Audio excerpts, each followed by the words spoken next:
Imagine it is 1955. An Australian philosopher named J.L. Mackie basically sits down and writes a paper that attempts to drop a nuclear bomb on the entire history of theology. Yeah, he really went for it. He did. I mean, he didn't just write an article questioning whether God exists or, saying that the amount of suffering in the world makes belief emotionally difficult. He went significantly further than that. Right, he claimed to have this formal mathematical logical proof that the existence of an all-powerful, perfectly good God is a literal impossibility. Like, it cannot exist. Exactly. He was arguing that believing in God wasn't just a leap of faith, it was an exercise in pure irrationality. He was trying to prove that the core definitions of God and the reality of evil fundamentally rule each other out. And for a really long time, the academic world treated this argument like an insurmountable wall. So, welcome to this custom-tailored deep dive. We are tackling one of the oldest, heaviest philosophical debates in human history today, the problem of evil. But specifically, we're looking at the logical problem of evil. Yes, exactly. And just to set the stage for you, looking at the stack of sources we have on the table here, ranging from ancient Greek philosophers to mid-20th century atheists, all the way to modern contemporary philosophy journals. Our mission today is not to solve the very real, very painful problem of human suffering. Definitely not. I mean, that is a deeply personal, complex issue that goes way beyond a single conversation. Right. Our goal today is to examine the architecture of a very specific intellectual shift. We want to understand why most modern philosophers, and that includes some of the most prominent atheists in the world today, have actually abandoned J.L. Mackie's claim. We're going to explore how the idea that God and evil are strictly logically contradictory just sort of fell apart. Okay, let's unpack this. Because to really understand why this modern shift is such a massive deal, we have to start with the original challenge, the core dilemma. And that goes back way further than 1955. Oh yeah, it starts with the ancient Greek philosopher Epicurus. The Epicurean dilemma. It's actually a brilliant piece of logic because of how elegant and simple it is. It essentially proposes a trilemma. Right, it asks, if God is willing to prevent evil, but unable to do so, then he's not all-powerful. Yep. And if he's able to prevent it but unwilling, well then, he's not perfectly good. And if he is both willing and able, then why does evil exist at all? I mean, it's a formulation that has had incredible staying power. The philosopher David Hume made it famous again in the 18th century. But it was Mackie in the mid-20th century who formalized it into that strict logical proof. He claimed that theism's core commitments are flatly contradictory. But what's fascinating here is how we define a strict logical contradiction in the realm of formal philosophy. Yeah. Because that's an incredibly high bar to clear. It is a much higher bar than just saying two things seem unlikely to coexist. Right. Let me throw out an analogy to clarify what a strict logical contradiction actually means. It's something like a four-sided triangle or, a married bachelor. Exactly. The concepts just rule each other out by their very definition. Right. There is no possible universe, no alternate dimension, no matter how bizarre the laws of physics might be, where a shape can have exactly three sides and exactly four sides at the exact same time. It's impossible. The words themselves make the combination absolutely impossible. And that is exactly the level of impossibility Mackie was claiming applied to the concepts of God and evil. But, here's where the argument hits its first major snag. Okay, what is it? The statements, an omnipotent, perfectly good God exists and evil exists, are not explicitly contradictory in the way that Bob is a bachelor and Bob is married are. Oh, right. Structurally, they are completely different. They are much more like saying Bob is wealthy and Bob is unhappy. That is a perfect parallel, because wealthy and unhappy do not logically contradict each other on their own. You can absolutely have a wealthy, unhappy Bob. I mean, we probably all know someone who fits that exact description. We definitely do. So if you want to force a strict logical contradiction between the statements Bob is wealthy and Bob is unhappy, you have to rely on a hidden premise. That hidden premise, right? Yeah, you have to introduce an unstated rule that says something like, all wealthy people are happy in every possible world. And if, and only if, that hidden rule is an absolute universal truth, then suddenly wealthy and unhappy becomes a logical contradiction. Exactly. So to make his argument work, the burden of proof was entirely on Mackie and the atheist philosophers. They had to supply hidden premises that make God and evil a strict contradiction. And those premises can't just be generally true or, plausible or true most of the time. They must be what philosophers call necessarily true. Meaning They have to be true in every logically possible world. Without a single exception. So what were the hidden premises they used to build this wall? Looking at the sources, there are two standard unstated rules required to make the logical problem of evil function. First, necessarily an omnipotent God can bring about any logically possible world he desires. Yep. And second, necessarily, an omnibenevolent, perfectly good God prefers any world without evil to any world containing evil. So if you put that together, if God can make literally anything, and God wants exactly zero evil, then we should have exactly zero evil. But we have evil. Therefore, an omnipotent, perfectly good God does not exist. It sounds completely airtight. It really does. Which is why it dominated the conversation for decades. Yeah. But then, you start putting those two hidden premises under a microscope. Let's look at that first premise. The idea that God can create literally any world he wants. Right. The obvious question that arises, and this was Mackey's famous challenge, Yeah.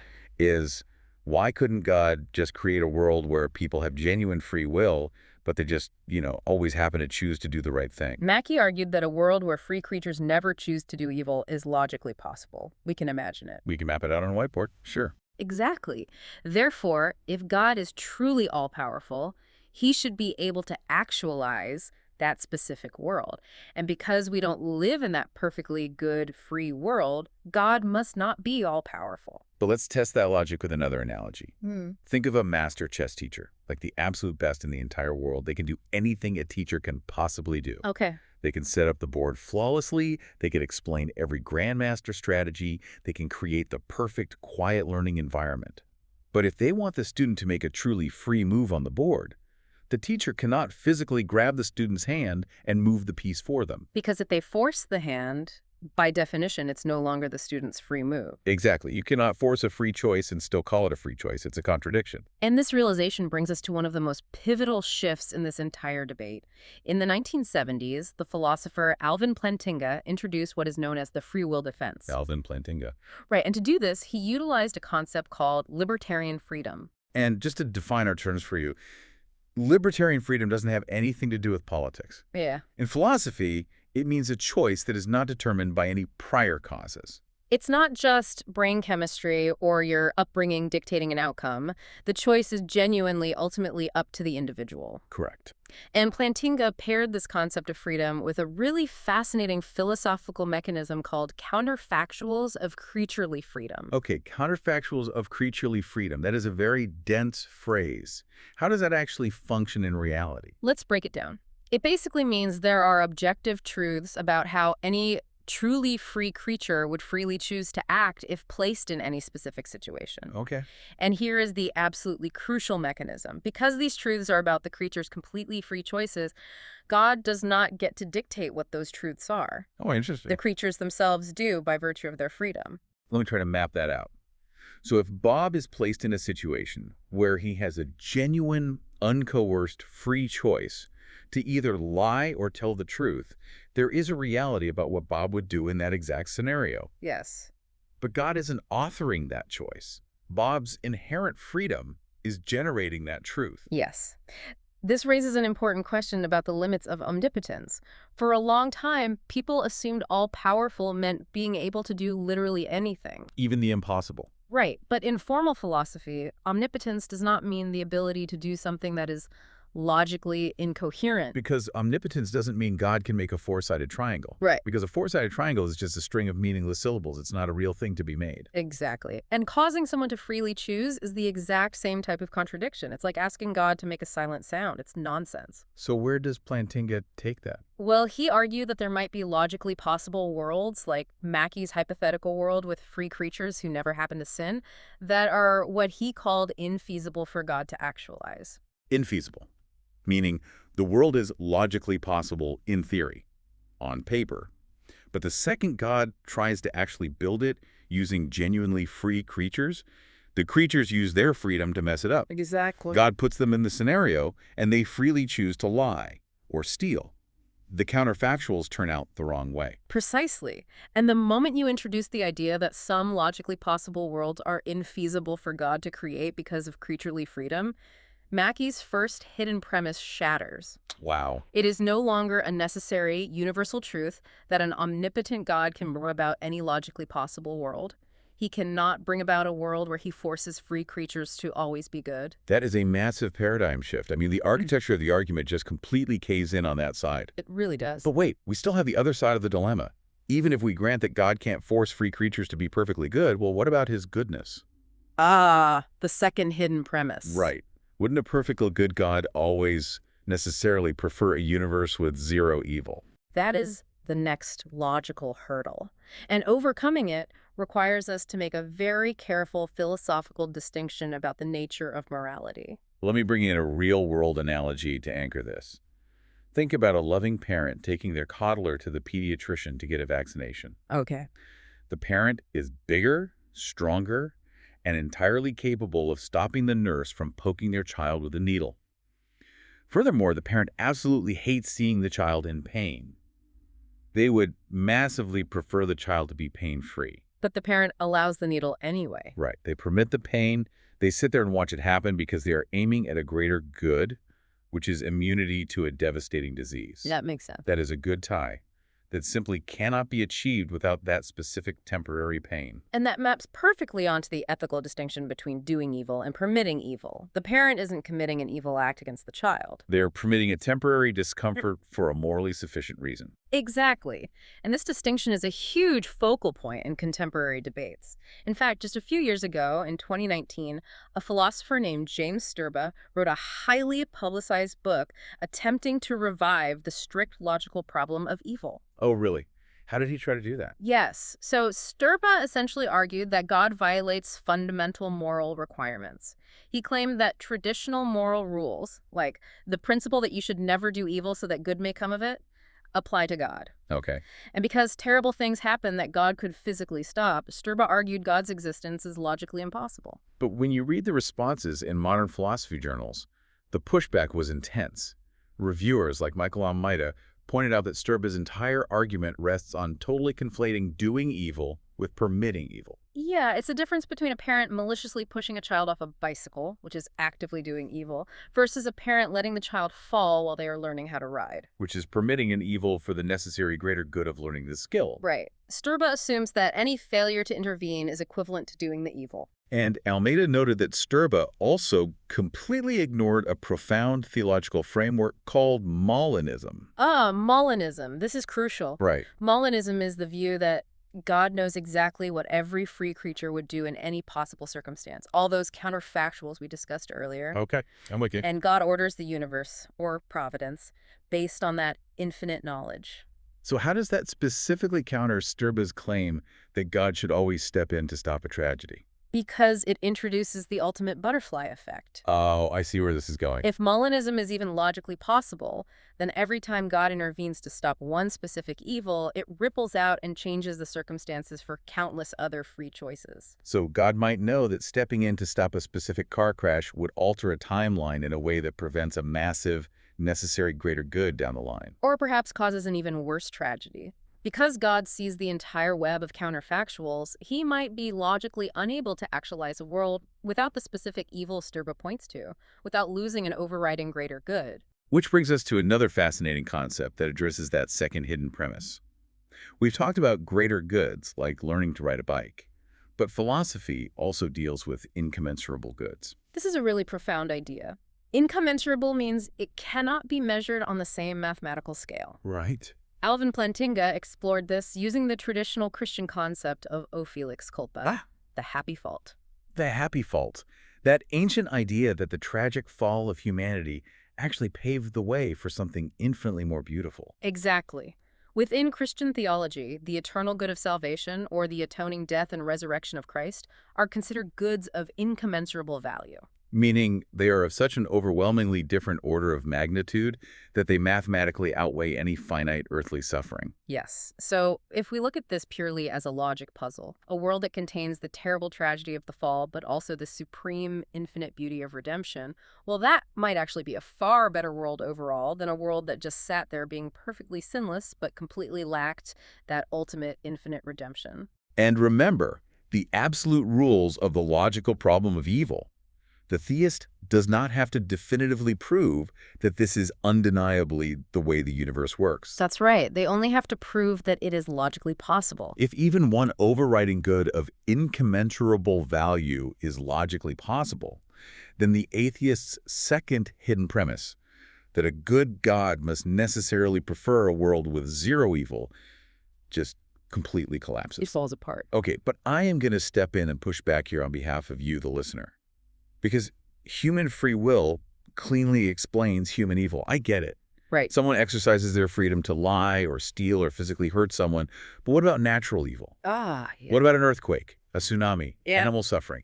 Human free will doesn't cause a tectonic plate to slip. That is the most natural, immediate objection to the free will defense. And here's where it gets really interesting, because to account for natural evil, Plantinga puts forward a defense that honestly sounds completely wild to a modern audience. It does. He suggests that earthquakes, diseases, and natural disasters could possibly be the result of the free choices of non-human moral agents. He is talking about fallen angels, demonic agency. Right. He's proposing that demons cause natural disasters. And I have to be honest, when you first read that, you think, are you kidding me? We are talking about rigorous academic philosophy journals, and you are bringing up demons. It sounds absurd on its face. Even Plantinga admits it sounds highly improbable. So why would a brilliant philosopher use that in a formal defense? Because to understand why it works, you have to understand the most common mistake made in this entire debate. You have to understand the hard line between a defense and a theodicy. Let's clearly define the difference, because this is the key to the whole shift. A theodicy is an attempt to explain the actual reasons why God permits evil in the real world. Like St. Augustine's idea that a universe with free will is universally better than one without it. Yes. Or Irenaeus' idea that this world is a soul-making environment designed through adversity to build our moral character. Those are theodicies. They are claiming to be the actual factual truth. But a defense is playing a completely different game. Exactly. A defense is purely a logical shield. It does not claim to be the actual truth. It only claims to be logically possible. Because remember the atheist's charge. It is logically impossible, like a married bachelor, for God and natural evil to coexist. Plantinga is essentially replying, well, what if fallen angels possess free will and use it to disrupt the natural world? Is that logically impossible? It's not logically impossible. It might be highly improbable and might sound like science fiction to us, but it does not violate the strict rules of logic. And the second the atheist admits it is logically possible, the strict logical contradiction is broken. The burden of proof was on the atheist to prove impossibility. The bar for a defense is deliberately set at mere logical possibility. Once that bar is cleared, Plantinga's demonic explanation works perfectly as a functional logical defeater. It completely dismantles the atheist's mathematical proof, regardless of whether anyone in the room actually believes demons cause earthquakes. Exactly. It is a brilliant, almost martial arts style tactical move. You use the strictness of their own logical requirements against them. You do. But what about the really, really bad stuff? The things philosophers call horrendous evils. The specific tragedies that are so severe, they seem to defy any possible conceivable justification. How do philosophers regroup around that? Well, the atheist tries to regroup by narrowing the focus. They say, okay, maybe you can logically justify minor evils or the general concept of a fallen world. But surely, necessarily, there is no morally sufficient reason for these specific horrendous individual tragedies. So they run into the exact same epistemological wall. They do, and there's a phenomenal analogy that illustrates exactly why. Imagine you are a first-time visitor to a world-class chess tournament, and you are standing there watching a grandmaster play. Okay, I'm watching the board. Suddenly, the grandmaster sacrifices his queen for seemingly absolutely nothing. Which is crazy. Right, to your untrained eye. It looks like a catastrophic, completely irrational mistake. You can't see any possible justification for giving up the most powerful piece on the board. Because I'm a novice and I'm only looking 1 or 2 moves ahead. Exactly. But 15 moves later, that specific sacrifice leads directly to a beautiful, unavoidable checkmate. The visitor thought the move was utterly irrational simply because they lacked the grandmaster's view of the entire board. So, when an atheist looks at a horrendous evil and claims with strict logical certainty that no possible justifying good exists anywhere in the timeline, They're basically making a claim that requires a God's eye view of all possible worlds. Exactly. To definitively prove that no morally sufficient reason exists anywhere in the vast, infinitely complex web of cosmic history, ripple effects, and eternity, you would need infinite knowledge. Which, ironically, is an attribute of the very God they're arguing against. Exactly. Finite human minds simply do not have the Grandmaster's view. We literally do not have the cognitive capacity to see the end of the board. So what does this all mean for you, listening right now? Let's distill this massive intellectual journey. The strict logical version of the problem of evil, the absolute claim from 1955 that God exists and evil exists, are a flat-out mathematical contradiction. That argument is widely considered dead in modern philosophy. It failed because the unstated rules it relied upon couldn't hold up to scrutiny.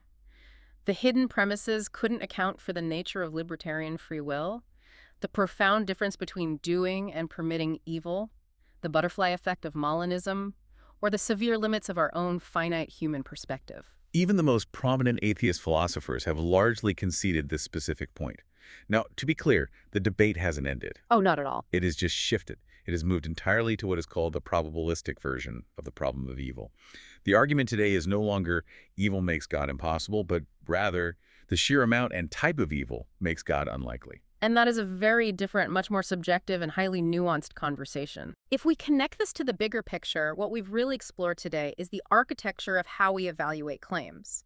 Understanding who holds the burden of proof, training yourself to recognize hidden premises, and knowing the massive difference between something being logically impossible versus just being highly improbable. It is a massive upgrade to your critical thinking toolkit. You can apply this way beyond theology. It's about how we evaluate political arguments, scientific claims, or societal debates. It forces us to constantly ask, what are the unstated rules holding this argument together? And are those rules actually airtight, or do they shatter when you introduce human freedom? Exactly. Which leaves me with a final thought for you to mull over. We spent a lot of time today talking about the absolute limits of power when it confronts genuine free will. Think about the current race to develop artificial intelligence. Oh, that's a great point. A major goal in AI alignment is to program an ultra-powerful system to maximize human well-being and eliminate human suffering.